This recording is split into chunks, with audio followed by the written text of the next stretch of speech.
$63 billion. That's how much advertisers have lost to invalid traffic in 2025. And the problem isn't just wasted spend. Bad data creates bad decisions. When AI bidding systems optimize against fake clicks, bad traffic, and poor signals, they don't just waste budget, they learn from the wrong inputs. The result? Higher acquisition cost, weaker lead quality, less confidence in your marketing performance. I'm Jordan Cooney, and joining me today is Chester Scott, Chief Strategy Officer at Lunio. Today we're going to talk about data quality, AI bidding, attribution, and why marketers may need to rethink how they trust systems making decisions on their behalf. Chester, welcome to the Voices of Search podcast. Hey, Jordan, thanks for having me. Appreciate you taking the time. Yeah, thrilled to be diving into this conversation. We don't get enough folks on the show that are here to talk about where data is going, how data is changing. I mean, we've been seeing so much change to attribution and traffic.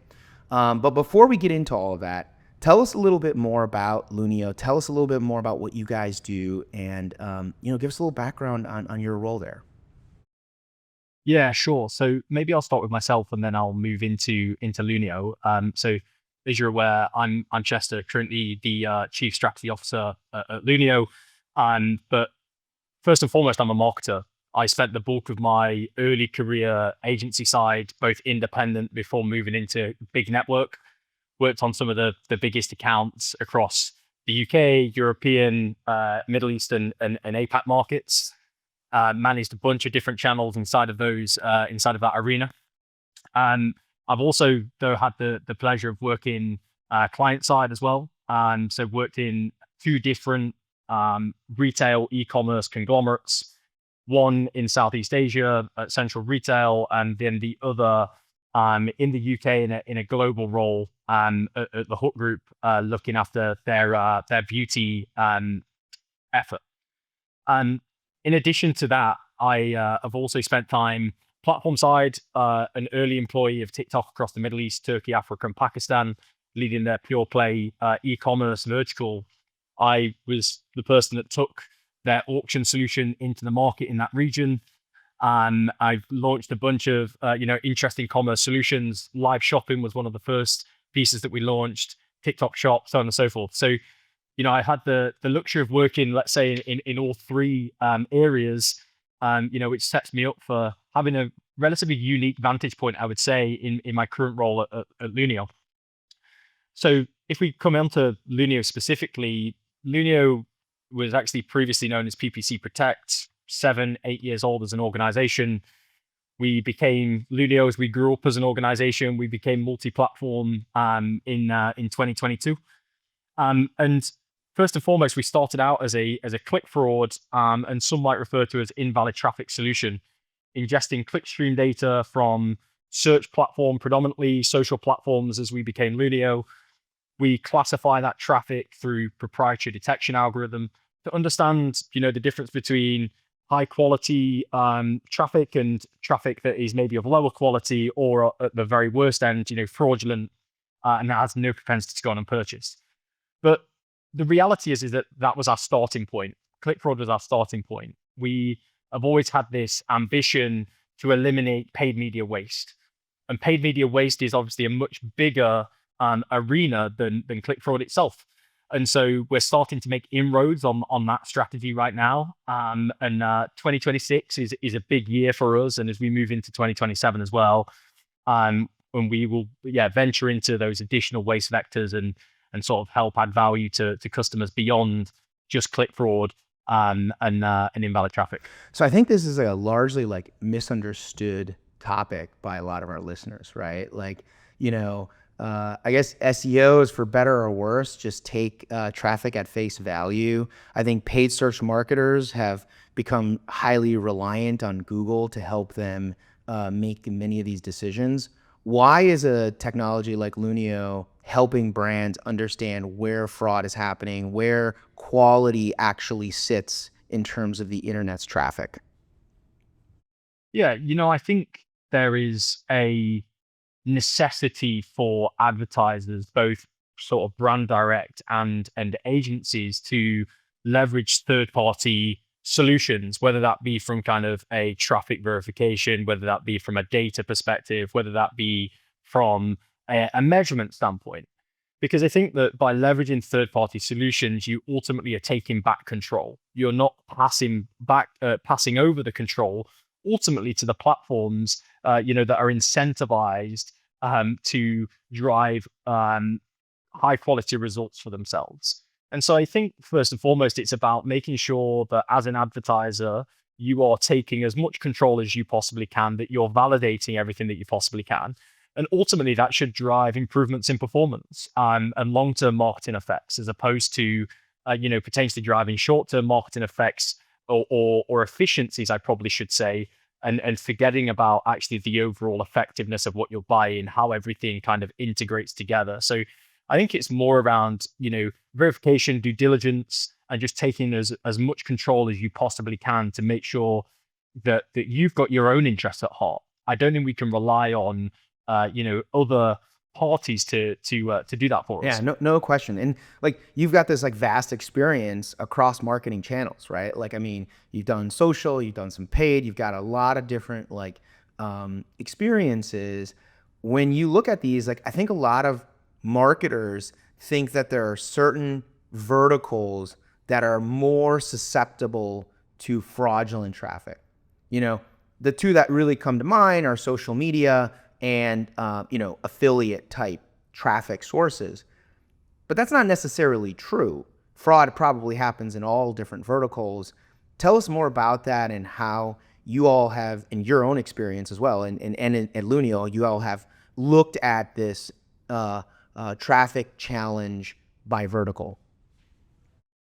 Yeah, sure. I mean, like if you look at the kind of channel mix and the traffic quality that you get from each respective channel, and there are varying levels of fraud for sure, right? You see higher levels in fraud potentially within social platforms, within black box or AI native platforms such as the Performance Max. Advantage Plus remains to be seen because it's still relatively new. Advantage Plus, so on and so forth.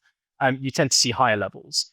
In more traditional solutions such as Google search, as in text ads, yes, we do tend to see lower volumes of invalid traffic, but it doesn't mean to say that it's completely squeaky clean.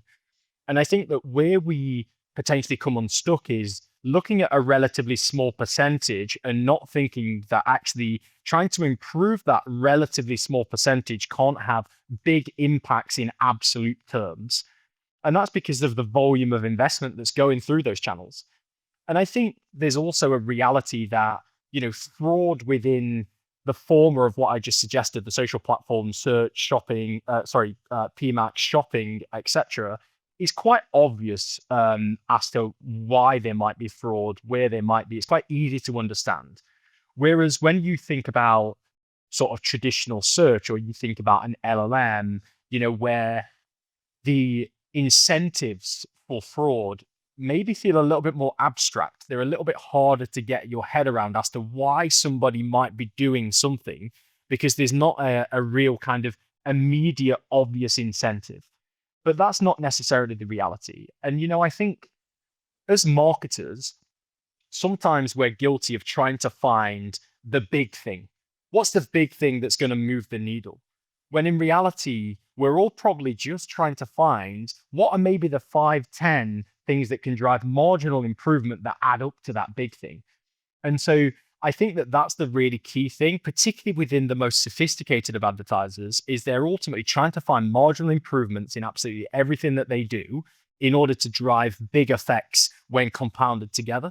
And there's tons of sporting analogies in this, right? Like inch by inch, mile by mile, like, and it's relatively similar from a paid media and a performance marketing perspective. Yeah, no doubt. I mean, one of the big things that I think is really interesting is we really don't fully grasp the bad data problem.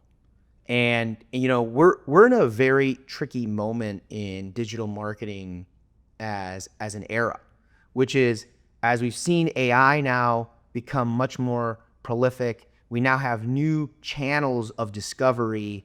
ChatGPT now has an advertising platform. We all have seen what is the organic discovery track for ChatGPT and these AI models. The reality here is that we're dealing with a bit of a vacuum because we don't have great data. We don't have great insights.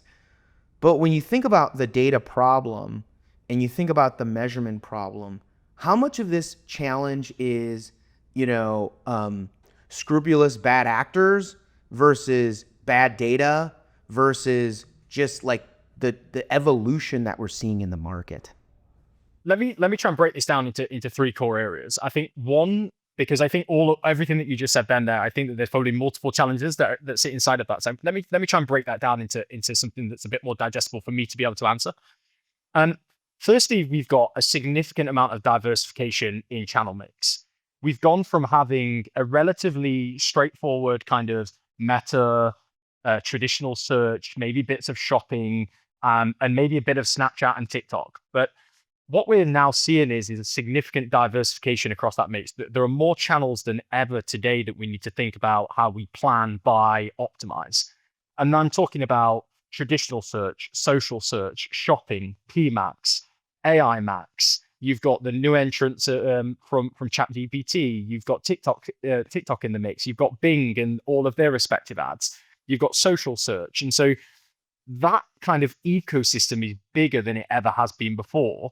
And so we're no longer trying to understand the signals and then the downstream impact of one channel and one campaign type. We're actually trying to understand the signals and then the impact of all of this diversification from a channel perspective that's happening as well. And so I think that is definitely a significant challenge. How do all of these channels, platforms, campaign types, how do they play nicely together? So that's the first challenge. The second challenge is ultimately about data volume. I think that once upon a time, it was all about how can we collect more data? How do we get as much data as we possibly can? Because that's going to make us better at everything else that we do in terms of our planning, our decision making, our optimization, our measurement. But I think maybe to some degree, we've gone, so far the other way, the pendulum swung so far the other way. The real challenge that advertisers have now is how do we separate signal from noise?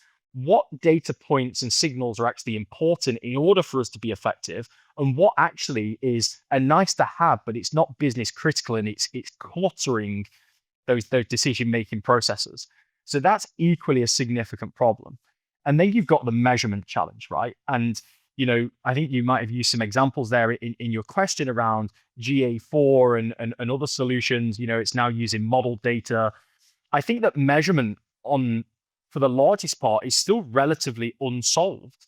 The industry, from my perspective, has maybe been a little bit complacent in accepting a fundamentally flawed approach in last click attribution, as an example, in multi-touch attribution. And that might be because, those big platforms that maybe don't have always our best interests at heart they've largely been the big innovators in this space. And so I think that is definitely a big challenge. And so the great thing now, though, is that I think that advertisers are now starting to ask those questions because of what's happening in the macro. And now we really are starting to see some really strong innovation from a bunch of different, vendors in the market, as well as from the big platforms, on how do we innovate from a measurement perspective. And I think, for me, the gold standard is trying to understand what is the causal proof.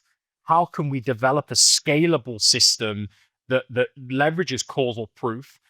The large challenge with that at the minute is that causal proof, and that could be in the form of market mix modeling as an example, is largely a long-term directional indicator. But we know that on a daily, when you're activating, you need something that can give you insight into how to optimize on a daily basis. And so that's the real challenge now, is how do we find a system that uses causal proof that's able to balance the long and the short term? And I think that's largely where the challenge comes. And so when it comes back to your kind of original question of, where is the data problem? I think that it is massive increase in diversification of channel. How do they all play nicely together? It's the volume of data. How do we separate signal from noise? And how can we help each other to be able to do that? And the measurement component the more innovative and more robust and more sophisticated our measurement capability is, the better signals we're going to be able to pass back, because we can pass those signals back into AI-driven solutions, into decision-making processes with a level of confidence that we're making the decisions based on a measurement framework that has the robustness to do that in the right way. Does that answer your question? Actually, I think it does. And not only does it answer the question, I think it exemplifies the challenge that digital marketers are facing, right? Which is that this is a hyper complex, it is a both business decision level of complexity in terms of how you're measuring, as much as it is a tool, platform, tracking challenge, as well as a channel and marketing challenge. And I think this is where marketers are grappling with this, which is it is so difficult to isolate where the problem is. And so the main question I have for you off of this is, how big of a problem is fraudulent traffic? And is that, in the order of all these challenges, a high priority, mid priority, low priority? And does it change based on who and what business we're talking about? So, John, I think that's a really good question. I quite often like to, at the start of any presentation that I do, I quite like to use a quote from a guy called John Wanamaker. You might be familiar with the guy. One of the original marketing pioneers from the late 1800s, was famous for inventing the price tag, but he's also extremely famous for making the quote, which is, half the money I spend on advertising is wasted. The problem is I don't know which half. I think the real ironic thing about that quote is that was made in the late 1800s, but that quote is as true today as what it was back then. Right. And so when I think about kind of the specific question that you had around fraud, if you look at Lunio's own data, which is based on a meta study of over 2.5 billion clicks per year, and that's increasing each year, we're able to estimate that roughly 8.6, 8.7% of traffic that is coming from paid channels is due to invalid and fraudulent traffic. But the reality is that the waste problem beyond just click fraud and invalid traffic is much bigger. And we're probably getting up towards kind of 50% when you add in all of the additional waste vectors. And I'm talking about kind of low intent users. I'm talking about non-incremental investment. I'm talking about poor creative execution, audience saturation, so on and so forth, right? And so I think that that's the really key thing, is that click fraud, invalid traffic is a big problem in itself, but actually there is a much bigger waste problem that we should all be paying attention to, because that's no longer a marginal gain. That you're getting the whole cake there. Yeah. I want to transition to something that I know SEOs and organic marketers are going to love to hear about, because it is fundamentally a challenge to communicate what is happening in the market today as it pertains to bot traffic, as it pertains to these AI agents that are now and more becoming a prolific way of doing discovery and seeking out information. How are you thinking about that particular part of the ecosystem, which is, in the last 24 months, we've seen a huge increase of bots, and the complexity of these bots is becoming even more challenging, because it's not just that ChatGPT and Anthropic have one bot. They have a multitude of bots that are doing certain types of activities. How are we as marketers to think about the bot piece and the AI agent piece of the traffic that's hitting our sites these days? Yeah. So I think there's a couple of realities, right? I think you're absolutely right. There's been a lot of talk in our industry about agentic traffic, agentic commerce. And I think that sometimes what we have to be really conscious of is that we're in a bit of an echo chamber. And that actually we maybe talk about these things before they become a real consumer reality. And so I think that for me, what's been really interesting is that whilst there's been a lot of conversation about this type of thing happening and where the industry is moving to, and that has been real, I think over this past couple of months, we're really now starting to see that become a reality. And I'll unpack that a little bit in a second. But up until this point, we're still seeing a relatively small amount of agent-led traffic that comes to customer sites based on what we're able to identify. Do I think it's going to remain a small amount? Absolutely not. That's definitely going to grow, right, exponentially. And so I think it's about how do we be aware of that evolution that's happening, but equally not make any knee-jerk decisions and kind of changes, because it's maybe not 100% necessary right now. But what has happened over this past couple of months that has been really interesting from my perspective is that we've seen the announcement of Alexa for shopping. Alexa for shopping is the collapsing of Rufus, their on-site agentic capability, into their Alexa offering. And for me, that announcement was probably the first time where I thought, wow, we're probably really now going to see agentic shopping and traffic at real scale. And the reason that I say that is because, you know, Amazon have done a great job for the past 25 years in building consumer trust and confidence in their shopping experiences. And I think that if there is a business that is able to get the consumer comfortable with leveraging agents on their behalf to make purchases, to research, to make bookings, I think they're probably the closest to it. Now, what's then also happened in that time frame, we've had Google Marketing Live and Google I/O. And as part of Google Marketing Live and Google I/O, they've announced Google Ask Advisor, which is equally an agentic capability for the consumer, which could also see real scale of agentic traffic, and it may be even agentic commerce that becomes a reality. So then the second question, or the next sort of challenge or thought that raises is then, well, if agentic traffic becomes a real reality, then how do we begin to understand the quality of that traffic that's coming to site? And so if you think about the fraud industry, and that is the big incumbent players that have been in the market, the IASs, the double verifies, the moats of old, other players in our space, well, it's largely been built on the understanding that if you're able to identify what is a real human, then you have a good understanding of whether that user is of value or not. Because if it's a real human, it's of value.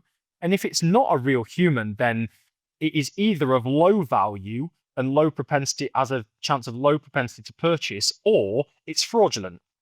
And so that quite binary definition has essentially been the backbone of kind of verification and fraud solutions within the ad tech space.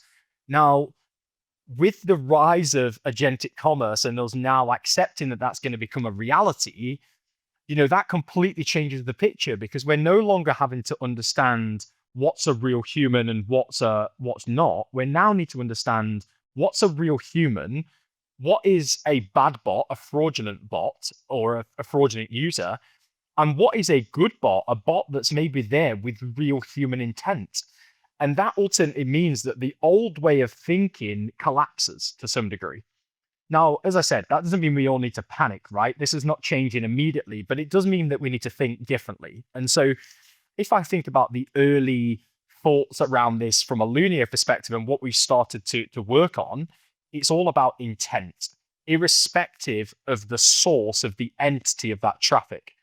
What is the actual intent of each individual click, of potentially of each individual user that comes to site? If we can understand the intent of each individual user, of each individual click, that ultimately means that we are then able to have an understanding of the value and the propensity that that user is then going to go and complete a desired action.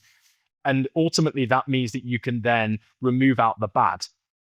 And potentially, it also means that you can then sort of change the position to some degree so that you actually focus on the good stuff. You double down on the good, as opposed to maybe only focusing on the bad. I love this. And I think I have a major question for you, because this is where the industry is going to go. I mean, you brought it up. Your Amazon example is spot on. It's exactly where consumers are going to be going, which is we're going to be leveraging agents to perform a lot of these activities. Shopping can be a very cumbersome, time-consuming process. And if I have an agent working on this in the background, it can help me move my decision making much quicker. My main question here for you on this, and I think the challenge that everyone is trying to understand is, what happens if my agent is lazy? What happens if my agent is a bum and is just doing really crummy things on a website and isn't legitimately shopping on my behalf? How do I monitor? How do I track? And then even worse, how as a marketer do I validate or invalidate that as a real source? And another great question, Jordan. I think that you kind of hit the nail on the head with this question, right? I think that I mentioned right at the start that at times in our industry, we can be in a bit of an echo chamber. We're excited about all of this latest innovation and we want to take advantage of it. We want to be an early mover on it. But there is a reality that quite a lot of industry press, etc., miss. And that is that all of this innovation and agentic commerce capability, shopping capability, agents for consumers, all of that innovation is all well and good, but only if the consumer adopts. If the consumer doesn't adopt, then actually the innovation is irrelevant. And so I think that what's going to be really interesting over this next, 12, 24 months is, how much does the consumer adopt? And in order for the consumer to adopt, they have to trust. They have to have confidence in that the agent is working aligned to them as a human, that they're doing as good a job as what they could do as a human. And if it's maybe not doing as good a job, maybe in terms of identifying the right price or from the right provider, then it needs to be offering enough convenience. And so I think that we're probably going to see this in stages. I think that we will see some adoption, but I think it will be on relatively menial tasks to begin with. So it might be research projects. It might be, then it might transfer into finding me the best holiday deal, the best flight price. Then it might be booking a reservation. Then it might be making its first real transaction, but a low value transaction. Then it might get into a bigger transaction, so on and so forth. And so I don't think this is a kind of an on-off switch. I think it's a process that as an industry and from a consumer perspective, we're going to go through. And it's going to take time for the consumer to build trust, to build confidence that the agent is acting and delivering in a way that is aligned to exactly what I need, and I don't have any of those concerns. And so, yeah, I hope that answers your question. It does. A long way I around actually want to dive into this just a little bit further and talk about events, right? Because I think as marketers, with this lack of data, this lack of trust and transparency in our measurement tools, this level of confusion with all these different channels, what we've done as digital marketers is we've gone down to like the root event as our primary metric and only metric. If a sign up doesn't happen, if a click doesn't occur, if a purchase doesn't happen, if a request for more information isn't transpired on the website, it's just not real or useful then. And that's a very, very narrow set of your visitors, users, audience, if you want to call it, prospects, if you want to call it, on your website. And so like my main question about this for you is like, how does Lunio and how does like the demything or myth busting aspect of a Lunio product help marketers better understand what is quality when all of our minds are focused on events? It largely depends on optimizing for the right metric, right? If we are optimizing on metrics that could largely be considered to be vanity metrics, a click as an example, maybe a form download, a form submission, well, they're all things that a bot itself can achieve. And so we need to be able to understand what is the actual business goal and how do we set ourselves up to be able to deliver that business goal or business outcome. And that might therefore include ensuring that we've got all of our upstream capability in terms of site quality, traffic quality in order. And a good example of this, right, might be, you've got an organic search versus a paid search. And you might be wanting to drive as many sales as you possibly can. And so you've got obviously got a paid search team that are bidding on every single user that comes to site, irrespective of whether you're in the whether anybody else is in the auction or not. It could be non-incremental. And so, you know, do you really need to be in that auction? Probably not, right? And so it largely depends on what you're optimizing for and how everything sits together, how the ecosystem works. It's all about systems as opposed to siloed efforts. And I think that's, I'm not sure that analogy really helped it, but ultimately what I'm trying to say is it's about ensuring that we think about the way that we plan, buy, optimize as a system, not as individual singular efforts. I fully agree. I think that the systems-based thinking is something that a lot of digital marketers have lost themselves on.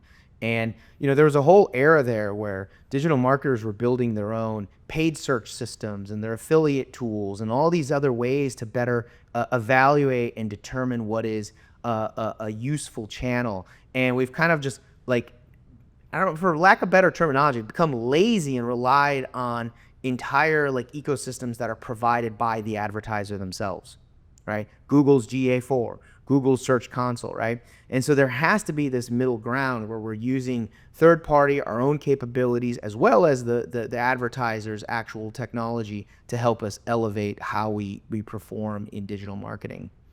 I want to transition kind of to our last kind of topic, which is talking about the marketers themselves. I mean, you're a marketer yourself. You've worked in a variety of different environments and types of brands and businesses. And, we talked throughout the show today about the struggles. I want to talk a little bit about the opportunities. What are the opportunities that marketers have today? What makes it exciting to be a digital marketer right now in this era? I think for me, like we're going through kind of uncharted territory, right? And so to some degree, that's leveling the playing field for everybody. And what I mean by that, that's leveling the playing field to some degree for advertisers. It's leveling the playing field for agencies. It's leveling the playing field equally for vendors like Lunio, because all the rules are being rewritten, and so that creates huge opportunity and excitement, right? We're being challenged in a completely different way, and that requires us to think differently, quite critically, on how we actually solve for those problems. So that for me in itself is really exciting. If I then think about kind of, you know, media and marketing in general, for me, everything is trending towards a black box first approach. The buy side to me feels like it's collapsing to some degree. We previously had a ton of different platforms that were all planned, bought, optimized in very different ways. But because everything is trending towards black box and kind of AI first, it feels as though that buy side is all starting to look quite similar. And so what that means is that the challenge, the problem that we're trying to solve within those platforms is changing. For me, it's all coming down to the data quality that we are ultimately able to build. It's therefore the signal quality that we're able to pass back into those, smart bidding algorithms that is really going to give us the edge. And then to kind of close that off, that's why measurement is so important, because if we don't have the right measurement capability, then ultimately the signals that we're passing back aren't verified, aren't maybe as high quality as what we believe them to be. Therefore, the signals that we're passing back, we're not able to deliver the outcomes that we'd like to. And so I think that we have as many challenges as what we had yesterday. They're just changing. They're different. And so the advertisers that are going to get the edge, the vendors that are going to get the edge are the ones that embrace that. We accept that we're changing. We don't try and kind of cling onto the past, and we accept that it's changing. We take advantage of it. And that's what I'm really excited about at Lunio is how do we take advantage of that? And I'm curious to get your perspective as marketers shift into this opportunity, right? And taking advantage of the future of where digital marketing is going. What are some of the risks that we should be aware of? Like, what are some of the pitfalls maybe even some of the experiences you've had in your career that we should avoid? Yeah, so I think that, if we don't get that data component right, and we are passing back, as we would refer to at Lunio, dirty data, non-cleaned signals into the bidding algorithms, then ultimately those agents are going to be incredibly good at finding more and more rubbish. And so that is a problem, right? We have to solve the data quality problem in order to be able to get the outputs that we want from agents. And I'm a firm believer that we need to embrace agentic capability. We need to embrace AI first solutions, but we also have to recognize that if we don't get the signals and the data inputs right, then the waste problem, the invalid traffic problem, the fraud problem compounds, and that is a big challenge. And that is then equally linked to the measurement piece, right? If we don't have measurement sophistication, if we don't, treat measurement as our first priority, then ultimately everything upstream of that is to some degree irrelevant, because we're basing decisions then on flawed measurement solutions. And by the way, I just want to preface this, which is I'm not saying that there is a perfect measurement solution out there, or there isn't a perfect measurement capability, but I think that we should be treating it as our first priority, because if we treat it as our first priority, everything upstream of that can be better. Whereas, the way that I think about measurement, by the way, is probably a bit of an insurance policy. Nobody wants it until they absolutely need it. But when you need it, it's critical. Yeah, absolutely. I think it's a great statement around how we should be thinking about our capabilities in digital marketing, right? If we don't actually have good quality data, if we don't actually have really good quality inputs, everything else downstream fails, and you need to build in the systems around that to ensure that we're reaching that capability. So it's a really valid point. But I want to transition to my favorite part of the show, which is what we call our lightning round.